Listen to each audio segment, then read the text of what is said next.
വീണ്ടും വീണ്ടും സംസാരിച്ചിങ്ങനെ കുറേ കാലം നീട്ടിയിട്ട് കാര്യം. ഇനി അങ്ങോട്ട് എന്തെന്നാണ് ഞാൻ ആദ്യം തന്നെ സ്വാഗത ഭാഷത്തിൽ പറഞ്ഞത്.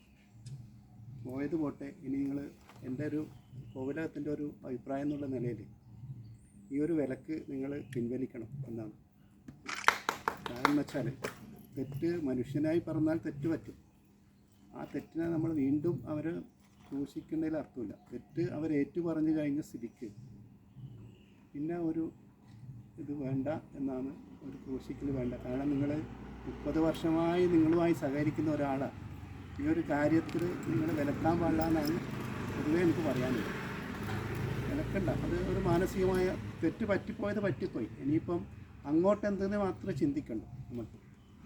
അപ്പോൾ നിങ്ങളത് കമ്മിറ്റിയിൽ അവതരിപ്പിച്ചിട്ട് വേറെ ഏത് അമ്പല കമ്മിറ്റി ഉണ്ടെങ്കിലും അവരോടും കൂടെ ആ കാര്യം പറഞ്ഞിട്ട് അതൊന്ന് ഇനി അങ്ങോട്ട് നമുക്ക് എന്ത് ചെയ്യാൻ പറ്റുന്ന അത് തീരുമാനമാക്കിയിട്ട് മുമ്പോട്ട് പോവാം. പോയത് പോട്ടെ എന്ന് ആണ് നമുക്കൊന്ന് പറയാനുള്ളത് ഒരു കാര്യം.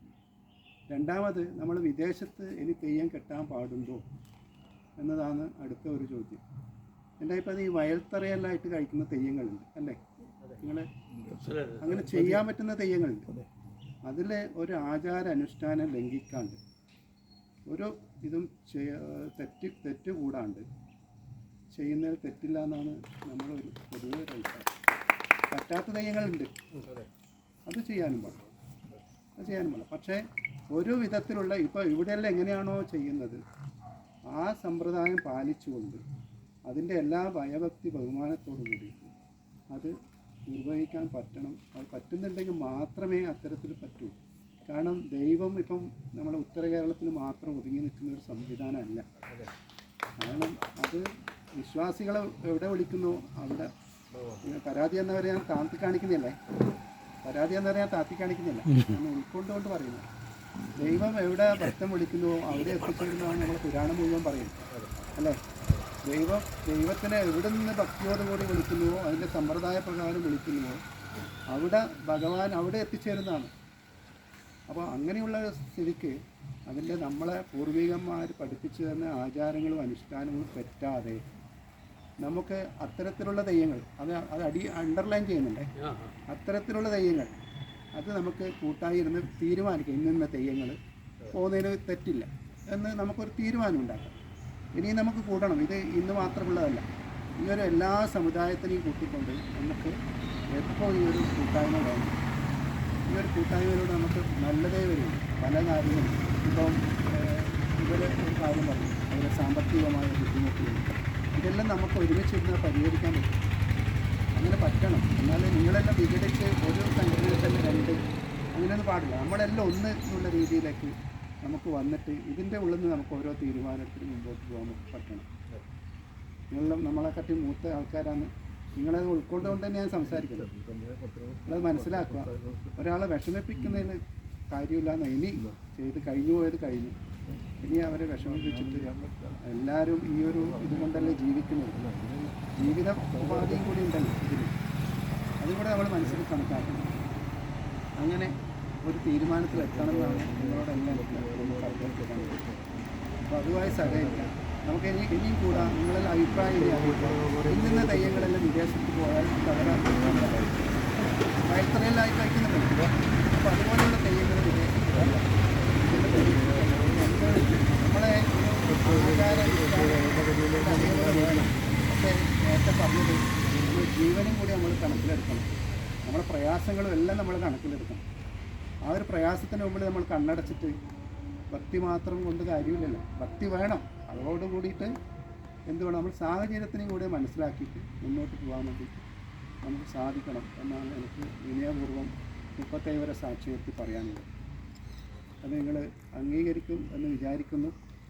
നമുക്കെല്ലാവർക്കും വീണ്ടും ഇരുന്നിട്ട് ഏതൊക്കെ തെയ്യങ്ങൾ വിദേശത്ത് കളിക്കാം, ഏതെല്ലാം രീതിയിൽ ചെയ്യാം എന്നതിനെപ്പറ്റി നമുക്ക് കൂട്ടായി ഇരുന്നിട്ട് ഒരു തീരുമാനം എടുത്തിട്ട് മുന്നോട്ട് പോവാം.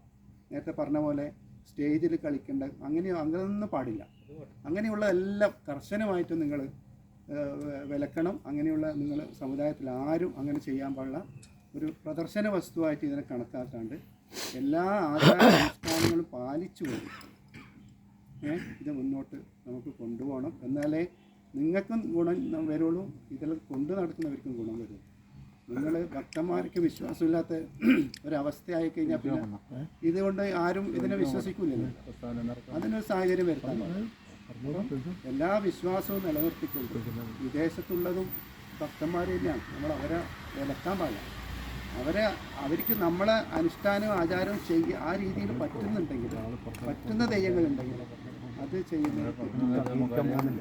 ഓലത്തിരി രാജവംശത്തിൻ്റെ പ്രതിനിധി എന്ന നിലയിൽ വലിയ രാജാവിൻ്റെ ഒരു പ്രതിനിധി എന്നുള്ള നിലയിൽ ഇത് ആർക്കും അനുകൂലമായിട്ടോ ഒരാൾക്ക് പ്രതികൂലമായിട്ടോ ഉള്ളൊരു ഇതായിട്ട് കണക്കാക്കാൻ പാടില്ല. ഇപ്പോൾ ഈ ഒരു വിഷയം വന്നത് കൊണ്ട് അത് മനസ്സിലാക്കിയിട്ട് ഒരു ഇത് പറയുന്നതെന്ന് മാത്രം. അപ്പോൾ ഇനി വിദേശത്തൊക്കെ പോകുന്നുണ്ടെങ്കിൽ ഇന്ന തെയ്യങ്ങളിൽ നിന്ന് നമുക്ക് എല്ലാവർക്കും കൂട്ടായിരുന്നു തീരുമാനിക്കണം. ഇന്ന രീതിയിൽ ചെയ്യാൻ പറ്റുന്ന തെയ്യങ്ങളെ അവിടെ പോയി കളിക്കേണ്ടതില്ല. എല്ലാ തെയ്യങ്ങളും ഇപ്പോൾ മുച്ചിലോട്ട് വകവരി അന്നും അവിടെ ചെയ്യാൻ പറ്റുന്നതല്ല. അങ്ങനെയുള്ള തെയ്യങ്ങളുണ്ട്, അത് അവിടെ പോയി ചെയ്യാൻ പാടില്ല. വയൽത്തറകളായി ചെയ്യുന്ന തെയ്യങ്ങൾ നമുക്ക് ഒരു ലിസ്റ്റ് ഉണ്ടാക്കിയിട്ട് അത് നിങ്ങൾക്ക് ആർക്കാണോ അവസരം വരുന്നത് അത് അവരുപയോഗപ്പെടുത്തിയിട്ട് മുമ്പോട്ട് പോവാം എന്നാണ്. തമ്പുരാൻ പറഞ്ഞതിന് അംഗീകരിക്കുന്നു. പക്ഷേ നിങ്ങളെ വലിയച്ഛനുള്ള എഴുത്ത് നമ്മൾ കൊടുക്കല്ല. വലിയച്ഛനുള്ള എഴുത്ത് കൊടുക്കല, അത് കൊടുക്കാം. മറ്റേ ഞാൻ പറഞ്ഞുതരാം. വലിയച്ഛനുള്ള എഴുത്ത് കൊടുക്കലല്ല. തമ്പുരാൻ ഇന്നിപ്പോൾ ഈ മകന് മുമ്പിൽ വെച്ചിട്ട് പറഞ്ഞു ഒരു പത്രപ്രസ്താവന. തീർച്ചയായിട്ടും കാരണം എന്നാൽ മാത്രമേ നമുക്ക് മറ്റുള്ളവരെ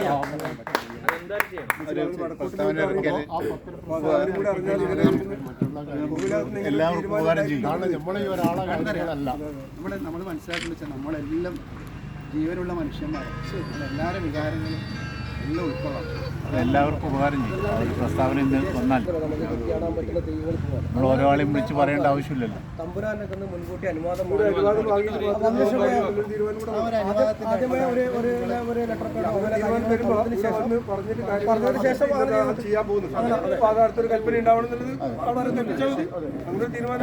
ബന്ധപ്പെട്ട ക്ഷേത്രങ്ങളിൽ നിന്ന് ഓരോ ആളും കൂടി വരെ വന്നാൽ ഉപകാരം.